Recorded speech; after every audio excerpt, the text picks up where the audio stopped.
matematika itu adalah bahasa. Bagaimana masalah yang ada di dunia nyata itu dibahasakan dalam bentuk angka, dalam bentuk variabel, simbol, dan seterusnya. Dari organisasi, teman-teman belajar berbicara di depan umum, belajar bagaimana bekerja sama dengan tim. Halo Sobat Gesit, welcome to Gesit Podcast. Get a seat and have a talk with me, Yona. Hari ini merupakan episode pertama saya tampil sebagai host di Gesit Podcast. Dan untuk menemani saya dan kita semua, kita sudah kedatangan seorang tamu istimewa yang berprestasi yang akan kita tanya-tanyai. Selamat datang Kak Sonia. Halo Kak Yona, terima kasih. Terima kasih sudah bersedia untuk diundang dan mau meluangkan waktunya hadir di Gesit Podcast. Kira-kira kita mulai dari kabar nih ya, yang paling umum ditanya. Apa kabar? Luar biasa Kak, bahagia menjadi bintang tamu di Gesit Podcast yang keren sekali. Iya, kesibukannya apa sekarang selain kuliah online? Kesibukannya kebetulan baru habis UAS Kak, jadi bisa tarik napas sebentar. Okay. Ada mempersiapkan beberapa proyek. Wah, ada beberapa proyek. Kira-kira proyek apa ya? Bisa dikasih bocoran sedikit untuk Sobat Gesit? Sobat Gesit mau tahu? Nonton ya sampai habis. Oke, baik. Kak Sonia ini memilih jurusan matematika ya. Benar sekali, untuk kuliah. Kenapa sih pilih jurusannya matematika? Kita tahu bahwa matematika dan fisika dan kebanyakan mata pelajaran MIPA lainnya tuh kayaknya mata pelajaran atau jurusan yang anti bagi banyak orang ya. Kira-kira kenapa pilih matematika sebagai jurusan? Sebenarnya Kak Yona adalah orang kesekian yang bertanya. Oke. Mama dan bapak saya juga bertanya, kenapa kamu pilih matematika, mau jadi apa? Tetapi mungkin setelah refleksi banyak, mungkin saya sadar masa kecil saya memang penuh dengan matematika. Wow. Bapak saya bukan orang yang sekolah, dia buta huruf, tapi dia tahu bagaimana berhitung. Itu hanya satu hal yang dia tahu, dan itu yang bisa dia bagikan untuk anaknya. Jadi mulai dari pulang sekolah sampai dengan menunggu, kalau waktu kecil kan kita pulang TK palingan 2 jam, jam 10.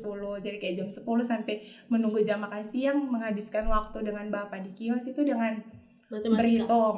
Dikasih soal ini 1 tambah 1, pokoknya mungkin setiap minggu 1 tambah 1 terus, tapi tetap gitu. Okay. Senang belajar.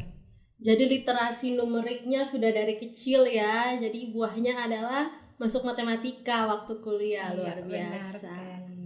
Nah, untuk Sobat Gesit ketahui, Kak Sonia ini baru saja terpilih sebagai mahasiswa berprestasi tingkat Universitas Nusa Cendana ya, tahun 2021.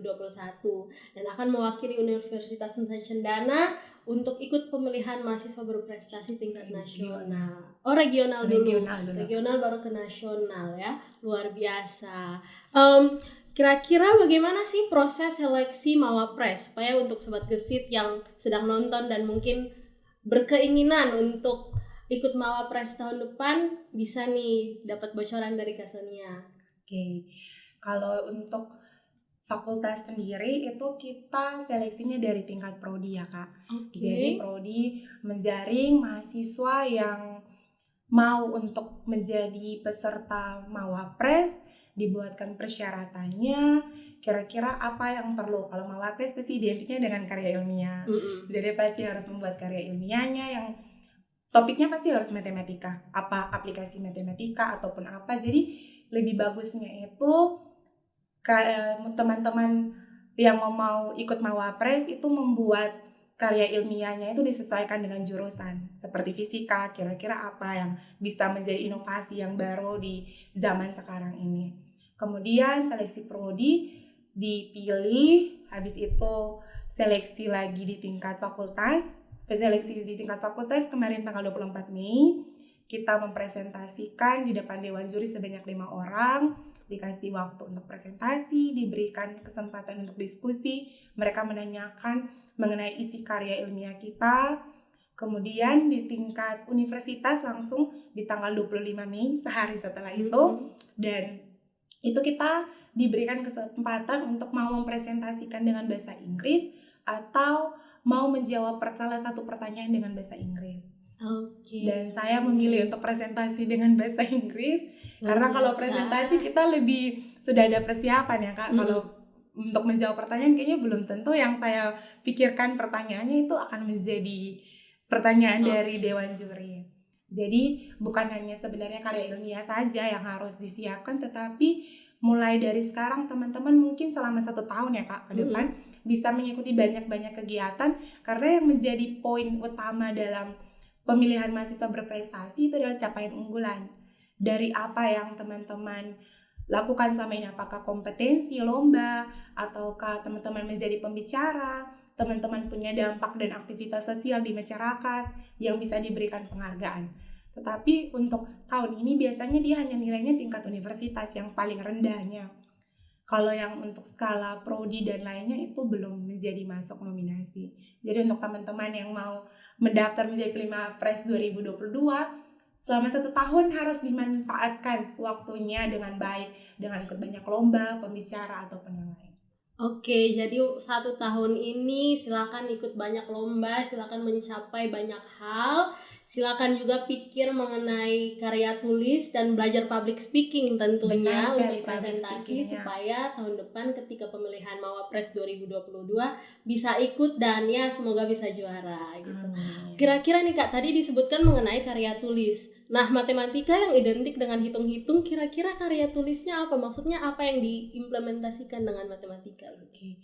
Pasti banyak orang bertanya ya, matematika tuh abstrak dan penuh rumus. Saya juga waktu masuk pertama kali, ya oke, kita akan berhadapan dengan rumus setiap hari, tapi ternyata itu tidak ya. Matematika itu, saya boleh mengatakan bahwa matematika itu lahir dari kehidupan kita untuk mengatasi masalah yang ada. Jadi kalau sekarang ya, karya ilmiah saya kemarin kalau boleh sedikit berbicara, itu tentang inovasi penelitian di bidang kesehatan melalui pendekatan reproduction number. Reproduction number itu nilai ambang batas. Jadi kira-kira apabila dalam suatu populasi ada penyakit tertentu yang menyebar dalam masyarakat, apakah satu orang yang sudah terinfeksi itu dia menyebarkan ke berapa banyak orang. Kita bisa menghitung laju penyebarannya, kita bisa menghitung kira-kira kapan untuk penyebaran virus ini berhenti. Itu yang saya angkat kemarin. Oke, kira-kira virusnya COVID atau bukan? Iya benar. Oke, virusnya COVID. Jadi sangat relatable dengan kondisi kita sekarang ya. Iya, Kak. Dan ternyata dari apa yang disebutkan oleh Kak Sonia tadi, kita bisa lihat bahwa ternyata ilmu itu luas dan bisa tidak hanya berdiri sendiri, matematika tidak hanya sendiri, fisika tidak hanya sendiri, bisa masuk juga ke ilmu-ilmu yang lain. Benar sekali. Luar biasa. Nah, untuk persiapan ke tingkat regional dan nasional nih, kira-kira persiapannya sudah sejauh apa? Apa yang sudah disiapkan? Bisa di-share ke kami? Untuk persiapan di tingkat regional, kemarin mulai dibuka untuk seleksi administrasi. Kita mengisi borang pendaftaran secara online. Itu kemarin batasnya tanggal 5 Juni. Jadi sementara diseleksi dari tim kementerian apakah lolos bisa mewakili NTT di tingkat regional atau tidak. Oke, semoga ya kita sama-sama berdoa supaya Undana bisa mewakili tingkat regional ke tingkat nasional. Kira-kira dari persiapan ini apa yang paling menantang? Yang paling menantang selama persiapan adalah kalau mungkin datanya harus diubah karya ilmiahnya Kak. Karena datanya sangat berubah kan Kak. COVID bertambah setiap waktu. Saya ubah data itu sebanyak 3 kali. Data pertama yang saya buat itu karya ilmiah saya sampai September, datanya masih sampai September. Kemudian di tingkat prodi itu dinaikkan lagi datanya sampai bulan Maret. Kemudian di tingkat fakultas itu sampai 30 April. Tetapi kemarin sampai tingkat universitas itu datanya ditambah lagi. Dan untuk nanti ke tingkat regional itu sementara pengerjaannya karena nilai ambang batas itu sudah dipahami kurang lebih. Jadi kita mau menaikkan bukan hanya ke untuk ambang batas penyebarannya berapa, tetapi karena sekarang lagi pencegahannya melalui vaksin ya Kak, pemberian vaksin. Jadi apakah kita menghitung apakah vaksin itu berpengaruh tidak untuk masalah yang tadi. Jadi diperbarui terus Kak. Oke, jadi datanya lumayan kompleks ya, diperbaharui dan juga ada faktor lain seperti vaksin yang mempengaruhi data itu. Iya. Nah, fakta lain nih tentang Kak Sonia, selain baru-baru terpilih sebagai Mawapres, baru-baru juga jadi pemenang 2 Duta Bahasa Provinsi Nusa Tenggara Timur tahun 2021. Jadi ini ceritanya ketemu senior. Pemenang 2 dan pemenang 2 saling berbincang ya. Kita reuni Duta Bahasanya di podcast Gesit. Bahasanya di podcast Gesit nih. Nah, sebagai alumni Duta Bahasa, sebagai pemenang 2 Duta Bahasa, sebelum itu kira-kira kenapa ikut Duta Bahasa, anak matematika, ikut lomba bahasa, kira-kira kenapa? Itu pertanyaan salah satu dewan juri pada saat seleksi wawancara. Dia bertanya, oke, kamu dari jurusan mana? Saya dari jurusan matematika, Ibu. Matematika? Kebanyakan yang daftar Duta Bahasa itu orang-orang yang dari jurusan bahasa Indonesia, bahasa Inggris, ataupun ilmu komunikasi yang relate gitu. Terus saya jawab Ibu, ya Ibu, mungkin bagi orang-orang yang di luar matematika, mereka bilang bahasa itu ya bahasa Indonesia, komunikasi. Tetapi bagi saya, matematika itu adalah bahasa. Bagaimana masalah yang ada di dunia nyata itu dibahasakan dalam bentuk angka, dalam bentuk variabel, simbol, dan seterusnya, membentuk sebuah fungsi, kemudian kita selesaikan untuk menjawab persoalan yang itu. Jika saya bisa memahami bahasa matematika yang lebih kompleks, apakah tidak masuk akal saya juga bisa memahami bahasa Indonesia yang adalah tugas dari Duta Bahasa? Iya, jadi itu membuktikan bahwa walaupun kita bukan di prodi bahasa atau kita anak IPA, bukan berarti kita hanya di situ saja gitu. Benar, kita bisa berkarya juga di bidang-bidang yang lain, salah satunya Duta Bahasa. Iya. Bagaimana proses seleksinya? Apakah ada perbedaan? Soalnya tadi disebutkan wawancara ya. Sementara di tahun saya tahun 2018 kami tidak ada proses wawancara. Jadi mungkin bisa diceritakan nih ke sobat Gesit yang mau ikut Duta Bahasa tahun depan, kira-kira apa yang disiapkan, proses seleksinya bagaimana? Oke, baik. Untuk seleksi Duta Bahasa tahun ini, yang pertama mungkin teman-teman harus mempersiapkan sertifikat UKBI, Uji Kemahiran Berbahasa Indonesia. Itu bisa teman-teman akses secara mandiri melalui websitenya. Itu menjadi syarat utama sih Kak. Karena tahun depan, pengalaman tahun ini kami harus di pertengahan seleksi, itu kami harus ikut seleksi UKBI, jadi itu menjadi persyaratan utama. Kemudian ada seleksi administrasi seperti kelengkapan berkas, kita mengupload Wibon, kemudian memasukkan prestasi dan sejenisnya di Google Google Formulir. Kemudian setelah pengumuman seleksi administrasi, ada uji kebahasaan. Kemudian ada juga uji kebahasaan. Habis itu ada uji UKBI, nilai dari seleksi administrasi, seleksi UKBI dan juga kebahasaan itu akan dibuatkan perankingannya dan menentukan 30 besar finalis putra dan putri, 15 putra, 15 putri yang akan mengikuti pembinaan Duta Bahasa selama kurang lebih 4 hari. Setelah 4 hari kita mendapatkan materi, kita dibekali tentang public speaking, tentang ejaan, tentang musik dan tradisi, tentang bahasa di NTT dan semuanya. Kemudian kita ada lomba lagi. Lombanya unjuk bakat, apa yang akan kita mau tampilkan. Kemudian ada juga pembuatan krida. Krida itu menurut saya menjadi sesuatu yang betul-betul menguras otak ya Kak. Karena kita duta, kita bukan hanya duta untuk diri sendiri, tetapi kita harus bertanggung jawab dan berkomitmen. Kridanya kita itu harus, walaupun mungkin kita bukan pemenang nanti, tapi itu harus kita pertanggungjawabkan apa yang harus kita lakukan gitu. Karena kalau sudah berani daftar Duta Bahasa ya Anda sudah menjadi duta. Anda sudah duta, Anda sudah perwakilan gitu. Itu pembuatan kridanya lumayan waktunya singkat dan menguras. Kita harus berpikir ya ide apa kira-kira. Menguras tenaga. Benar sekali. Apalagi pembinaannya sampai malam, harus banyak padat ya. Iya. Itu sih kurang lebih seleksinya, Kak. Tadi yang uji kebahasaan diuji apanya? Kalau uji kebahasaan itu dia berdiri sendiri, Kak. Jadi ada soal-soal tentang penggunaan kalimat efektif, tentang penggunaan tanda baca, kemudian penggunaan tanda baca, kalimat efektif dan sekitarnya itu yang menjadi soal-soal di uji kebahasaan. Nah, tadi Kak Sonia sempat sebutkan mengenai UKBI, uji kemahiran berbahasa Indonesia. Bagi sobat gesit yang belum tahu apa itu UKBI itu seperti TOEFL tapi versi Indonesia gitu. Jadi kalau misalnya kita sudah terbiasa, sudah familiar ya dengan TOEFL, nah Indonesia juga punya TOEFL, yaitu namanya UKBI.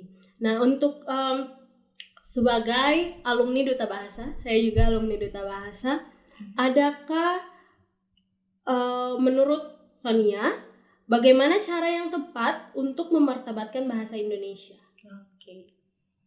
Cara yang tepat untuk memartabatkan bahasa Indonesia. Ini menjadi pertanyaan dari salah satu dewan juri waktu final.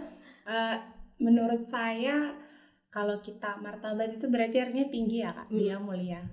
Bagaimana kita menjadikan bahasanya kita mulia, ya apakah kita merasa itu mulia atau tidak dulu. Kita harus merasa kita memiliki bahasa Indonesia, itu bahasanya kita. Kalau bukan kita yang memuliakan dia, siapa lagi? Tidak mungkin orang Amerika datang memuliakan bahasa Indonesia. Tidak mungkin orang Afrika datang memuliakan bahasa Indonesia. Jadi kita perlu mencintai dulu, kita perlu memahami bagaimana bahasa Indonesia, kita undang dia untuk hidup bersama-sama dengan kita setiap hari, baru mungkin kita bisa. Jadi terlihat dalam orang luar ketika datang berkunjung di Kupang atau dimanapun, penggunaan bahasa mereka bagus ya, enak didengar ya. Tulisan-tulisan yang ada di ruang publik, ini dibacanya apa, membuat mereka tertarik, terkesan, sehingga mereka juga belajar. Artinya setelah mereka belajar, bahasa Indonesia itu mulai menyebar, dikenal oleh banyak orang. Gitu. Luar biasa ya. Jadi itu tadi, bahasa Indonesia bahasa kita, jadi harus diutamakan, harus dimartabatkan. Ini salah satu isu juga ya tentang penggunaan bahasa. Karena kita sebagai anak muda mungkin bisa lihat teman-teman sekeliling kita mulai lebih merasa keren kalau berbicaranya pakai bahasa Inggris atau dicampur-campur begitu. Tapi sebenarnya kan kita harus berbangga kita punya bahasa Indonesia, karena siapa lagi yang punya bahasa Indonesia selain kita? Iya. Kira-kira ada cerita menarik tidak selama proses karantina? Semuanya menarik ya, Kak. Semua menarik. Bagaimana? Ada yang lucu? Lucu, mungkin ini secara pribadi, Kak. Kan tidak akan tahu kalau misalnya ada latihan menari ya untuk pembukaan. Terus waktu hari terakhir mungkin kayak selama ini kita ikut pembinaan online, ya kita bisa sambil tidur, bisa sambil yang lain gitu. Ini pembinaannya betul-betul dalam ruangan. Kita sebagai duta jadi harus menjaga betul-betul Kak, harus betul fokus. Ketika sesi terakhir, kita pulang gitu. Terus dari kakak-kakak panitia bilangnya begini, teman-teman mohon bersabar sebentar karena teman-teman akan latihan menari. Soalnya belum pernah menari, Kak, mohon maaf boleh izin pulang. Ya kalau kamu pulang besok jangan datang lagi ya. Oh my god. Jadi ya sudah, kita menari, kita latihan menari. Untung kakak panitianya yang betul-betul ya kira-kira memikirkan gerakan yang mudah dimengerti oleh kita, mengerti juga kondisi kita yang tidak pernah menari. Jadi ya. Itu tarian di waktu pembukaan kemarin ya? Iya, Kak, tarian pembukaan kemarin.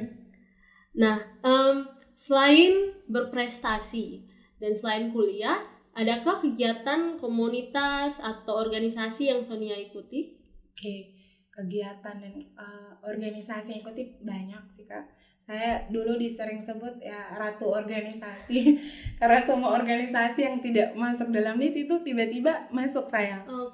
Kalau dari yang mahasiswa ya selama kuliah itu ada BEM FST, kemudian ada di sebelumnya di 2020 itu ada BMPT, kemudian di 2021 ini turun jabatan menjadi BEM fakultas. Karena menurut saya kayak kita mari membangun FST dulu, mari sama-sama membangun FST dulu fakultasnya kita, baru kita keluar.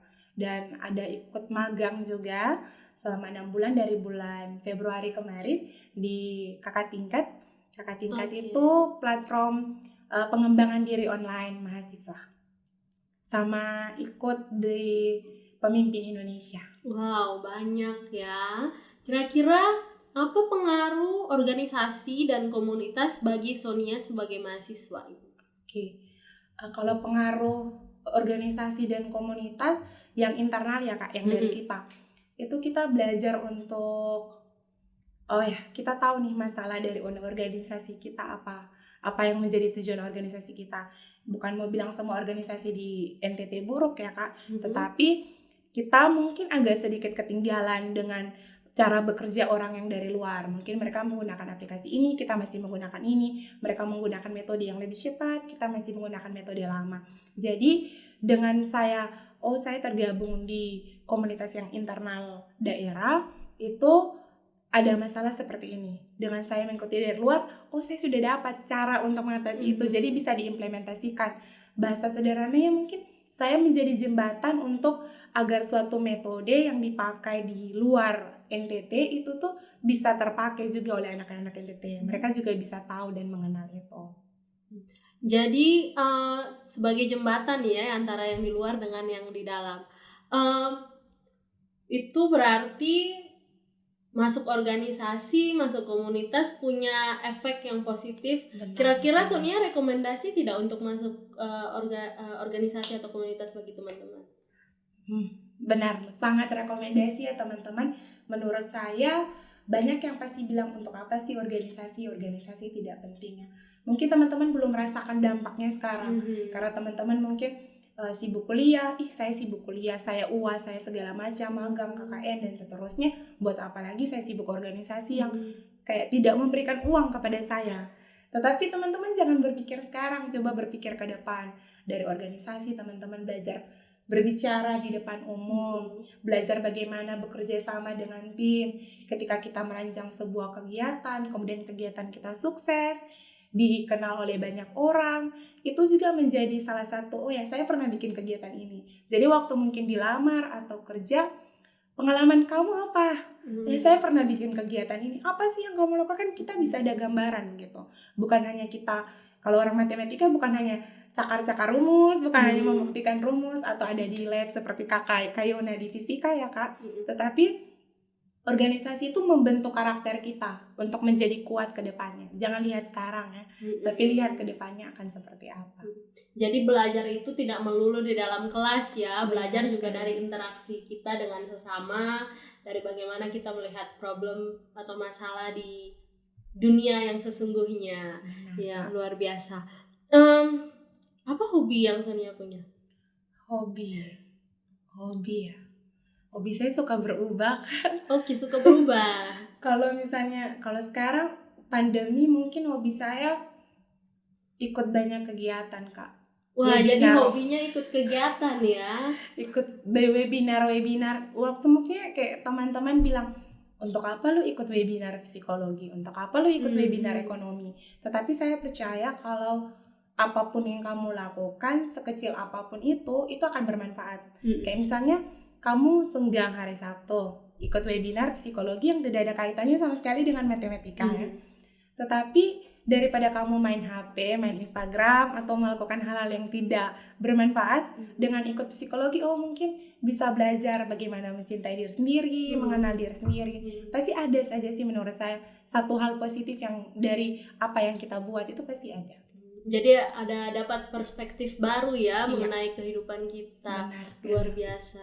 Jadi ini hobinya bukan hanya nonton drakor, bukan hanya dengar lagu. Ya itu hobi yang masuk akal. Maksudnya kita semua suka itu, tapi ya di sela-sela waktu yang luang usahakan buatlah sesuatu yang bermanfaat begitu ya. Bagaimana dengan pendidikan Sonia sebelum kuliah supaya teman-teman bisa tahu nih dulu sekolahnya di mana dan mungkin ada prestasi juga waktu dulu sebelum kuliah.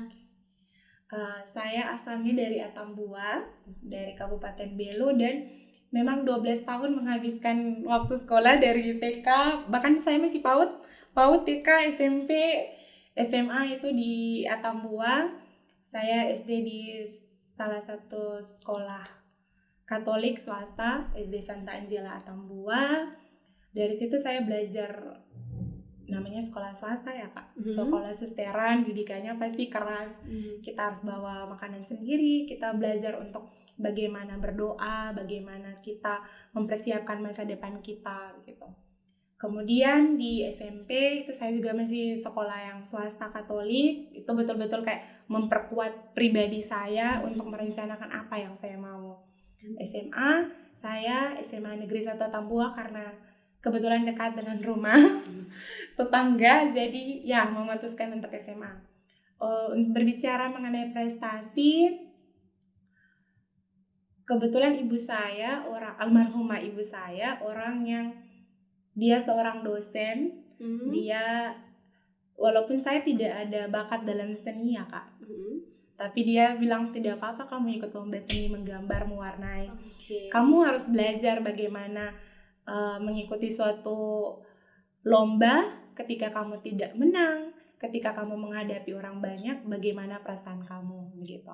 Jadi kalau dari kecil memang hobinya suka menulis, membaca puisi. Jadi ya seputar itulah. Seputar itu. Dari itu tentang debat juga. Sampai waktu SMA dipercayakan jadi ketua OSIS SMA 1. Luar biasa. Jadi duta anak juga waktu itu, mewakili NTT sampai tingkat nasional. Dan ya kurang lebih begitu. Jadi bisa dilihat ya, dari pendidikan sebelumnya juga berkontribusi kepada Sonia sehingga bisa jadi Sonia yang sekarang. Dan akan jadi Sonia yang lebih lagi ke depannya. Bagaimana dengan proses perkuliahan daring? Apa yang bikin shock gitu? Karena selama ini kan kita ke kampus dan sebagainya, ada interaksi, ketika tiba-tiba langsung daring, apa yang paling bikin shock? Perkuliahan daring pertama kali yang bikin shock adalah semester, waktu itu semester 4 ya Kak, tahun lalu. Itu puncak-puncaknya mata kuliah, ya kalau mau bilang di tersusah di matematika ya, analisis real, variabel kompleks, dan itu yang angkanya kita menghayal Kak. Menghayal? Iya, kita itu angkanya tidak ada di dunia nyata. I itu sama dengan akar min satu. Ya. Akar min satu ini apa? Imajiner sekali. Bagaimana kita menggunakan dia? Kita menjumlahkan, mengkalikan, kemudian menurunkan rumus, membuktikan teorema, dan itu online Kak, daring. Ya kita di dalam rumah sendiri-sendiri. Ya kalau kita tidak kuat ya sudah gitu. Tapi mulai belajar untuk beradaptasi, mulai belajar untuk menerima. Kalau misalnya kita terus menyalahkan keadaan, menyalahkan jaringan, menyalahkan kuota, tidak akan pernah selesai. Kita tidak akan pernah maju. Iya benar, kita tidak akan pernah maju. Jadi mulai bisa beradaptasi. Oke, mungkin mulai dari peralihan ke semester 5 ada mata kuliah mulai dicari. Oh ini bahasnya tentang apa nanti? Kira-kira saya harus kayak belajar menambah relasi juga Kak, kayak kita minta catatan ke kakak senior, Kak boleh ada catatan ini nggak Kak, boleh tolong dijelaskan materi bagian ini, tidak begitu. Jadi ya ada plus min masing-masing sih Kak. Oke, jadi itu tadi bagaimana ya cara Sonia untuk belajar matematika yang identik dengan rumus, yang identik dengan kita perlu penjelasan begitu ya, identik benar, dengan dipapan dan diturunkan rumusnya oleh dosen. Itu sama dengan fisika juga nih problemnya. Dan itu caranya ya untuk Sonia belajar, minta catatan dari kakak semester.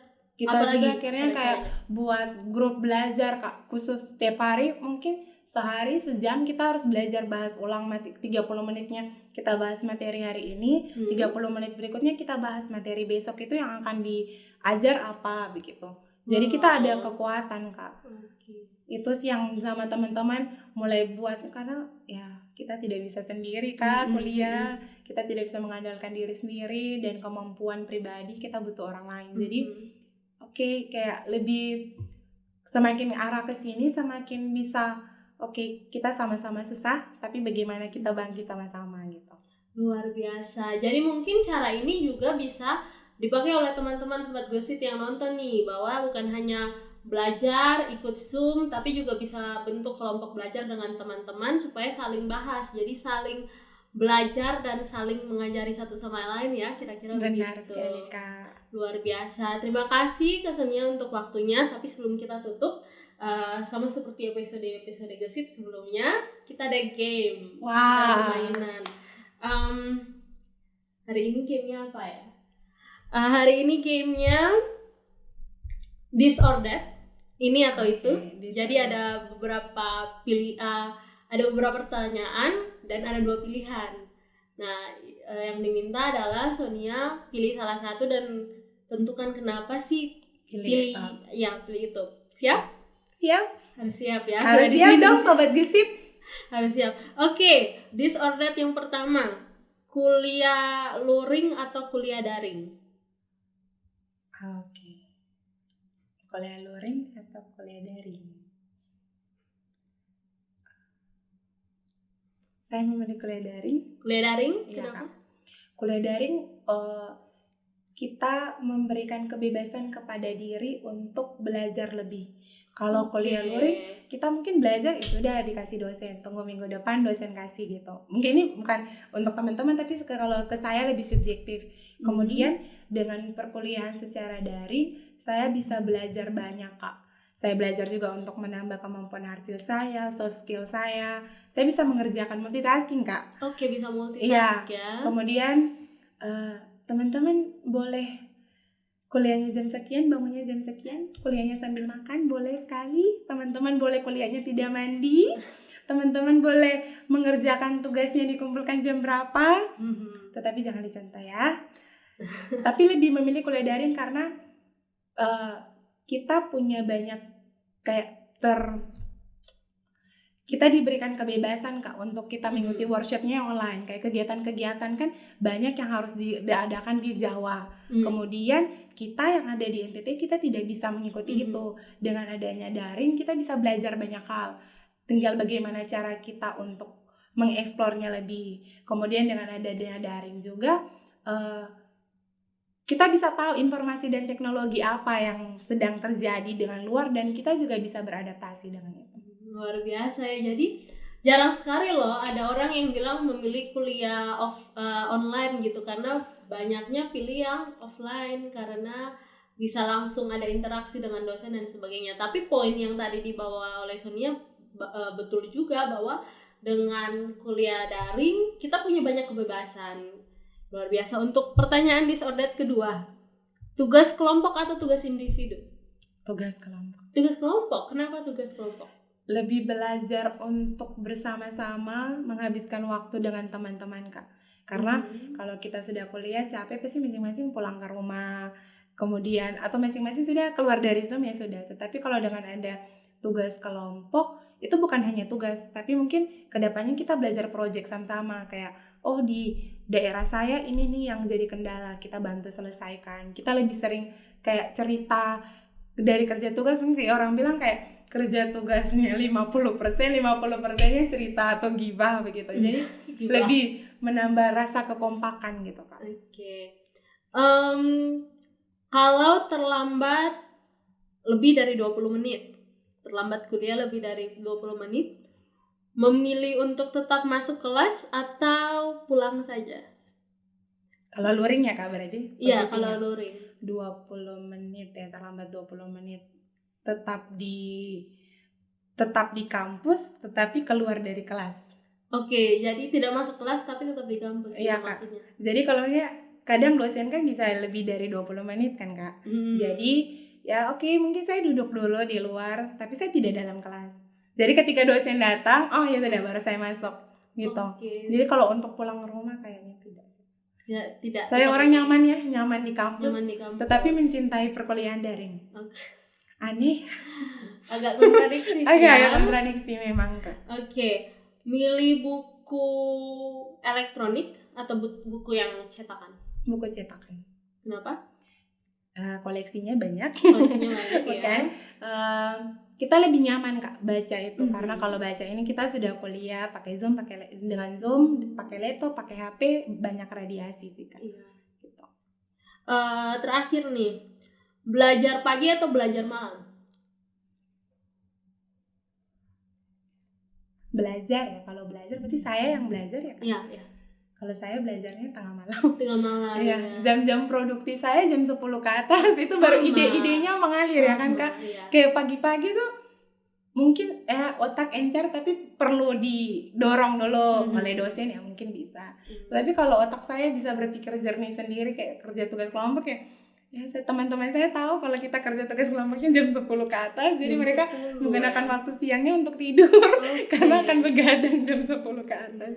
Mungkin karena makin malam makin sunyi ya, jadi lebih encer otaknya. Sama dengan saya. Kita.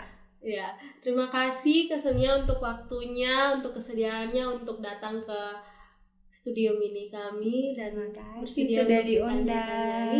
Kira-kira untuk menutup nih, apa pesan Kak Sonia untuk teman-teman Sobat Gesit yang akan menonton ini di YouTube? Oke, untuk teman-teman Sobat Gesit, mungkin pesannya jangan membatasi diri kalian dengan stigma dari orang sekitar. Kayak lu sendiri akan mampu, lu akan bisa buat itu. Jangan, kita punya kekuatan dalam diri kita sendiri dan tidak ada orang lain yang bisa cari itu kalau bukan kita yang membuka diri gitu. Jadi teman-teman harus membuka diri, maksimalkan waktu yang ada. Mau kita perkuliahan daring, mau kita perkuliahan luring, itu harus dimaksimalkan dengan baik.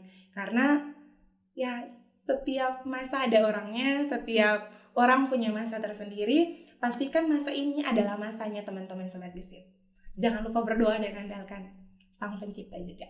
Luar biasa pesannya untuk Sobat Gesit. Sekali lagi terima kasih Kak Sonia. Sukses untuk pemilihan Mawapres tingkat regional dan nasionalnya. Semoga nama Universitas Nusa Cendana bisa harum. Ya. Baik Sobat Gesit, begitu tadi perbincangan kami dengan Kak Sonia. Jangan lupa untuk like, subscribe, dan komen kanal YouTube kami. Sekian dan terima kasih.